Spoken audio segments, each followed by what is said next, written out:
मैं नीलम सिंह, आप देख रहे हैं पब्लिक भारत। आइए नजर डालते हैं इस वक्त की बड़ी खबर पर। मुझे इस बात का संज्ञान नहीं है क्योंकि मैं क्षेत्र में हूँ और अगर पहले भी मिली है कई बार और अभी भी मिल रही है तो इसमें कोई रोक टोक तो है नहीं, कोई भी किसी से भी मिल सकता है। पर अगर बीजेपी की प्रत्याशी के रूप में अगर मैनपुरी में उपस्थित है तो कैसी राय देखी? मैं समझती हूँ कि समाजवादी पार्टी बहुत मजबूती से मैनपुरी लड़ रही है और लोगों का सहयोग, प्यार और साथ मिल रहा है। जेडीयू ने बड़ा अजीब सा बयान दिया है चुनाव में इलेक्ट्रॉनिक बॉन्ड को लेकर के। उन्होंने कहा है कि कोई एक व्यक्ति आया था और मेरे कार्यालय में एक लिफाफा दे गया था और जब हमने उस लिफाफे को खोला तो 10 करोड़ का बॉन्ड निकला। ये तो जेडीयू का मामला है और जैसे कि जो भी इलेक्ट्रल बॉन्ड को लेके सच्चाई सामने आनी चाहिए कि जो भाजपा सरकार है, जो भी पार्टी से जिन्होंने चंदा लिया है इलेक्ट्रल बॉन्ड का सिस्टम लेके कौन आया था, सबसे पहले सवाल तो इस बात का उठता है। समाजवादी पार्टी का सुनने में आ रहा है, तो बता रहे हैं समाजवादी पार्टी के नेता भी कह रहे हैं कि भारतीय जनता पार्टी से मैनपुरी सीट को लेकर पैक्ट हो गया कि कोई प्रत्याशी नहीं उतारा है। क्या कहेंगे? किसके साथ पैक्ट हो गया? बीजेपी का मैनपुरी से सीट पे प्रत्याशी न उतारना समाजवादी पार्टी के नेताओं ने बयान दिया।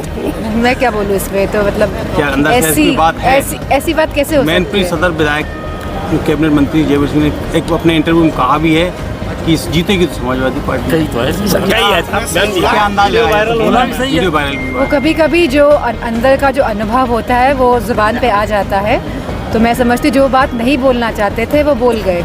राहुल गांधी ने कहा है कि राजा की जान तोते में थी, उसी तरीके से राजा की जान ईवीएम में किस तरीके से देखती हैं? ईवीएम को लेकर के चिंता जाहिर की नहीं, ईवीएम में लोगों में बहुत असमंजस है। बहुत सारे लोग लगातार बीते चुनाव में बात बोलता है हमने वोट तो इस पार्टी को दिया लेकिन हमारा वोट निकला नहीं है। तो एक तरह की क्लैरिटी होनी चाहिए। भले ही ईवीएम सही हो तो भी लोग चाहते हैं, गांव के लोग चाहते हैं, शहरी लोग चाहते हैं कि बैलेट पेपर से ही चुनाव हो। जितने भी देश हैं पूरी दुनिया में सब जगह बैलेट पेपर से ही चुनाव हो रहे हैं। ईवीएम आई थी, उसके बाद वापस लोग बैलेट पेपर पे गए हैं क्योंकि लोगों के मन में कहीं ना कहीं एक शंका का भाव है कि ईवीएम में वोट डालने पे जिनको हम वोट डालते हैं उनको वोट नहीं मिलता है। मैनपुरी में कन्नौज जैसी पुनरावृत्ति इतनी हुई निर्विरोध निर्वाचन में हुआ। आप फिर वही सवाल कर रहे हो। नेक्स्ट करो। जी, बस समय ले रहे हैं कुछ विरोधी पार्टियां, तो कोई ज़रूर इसमें उनके मन में किसी तरह की शंका होगी, इस वजह से इतना समय लिया जा रहा है। इलेक्ट्रो बोर्ड को लेकर सीबीआई ने सुप्रीम कोर्ट ने फटकार लगाई, सही डाटा नहीं दिया, सही आंकड़ा नहीं दिया।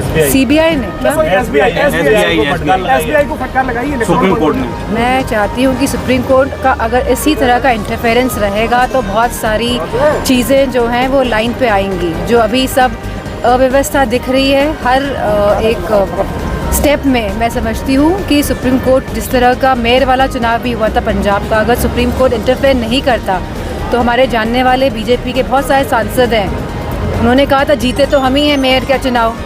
तो इस तरह से गलत तरीके से चुनाव जीतना सही बात नहीं है एक लोकतंत्र के लिए। स्वस्थ रहने के लिए इस्तेमाल करें अयोध्या धाम का श्री राम नाम स्पेशल निरोगी चूर्ण और बुकनू।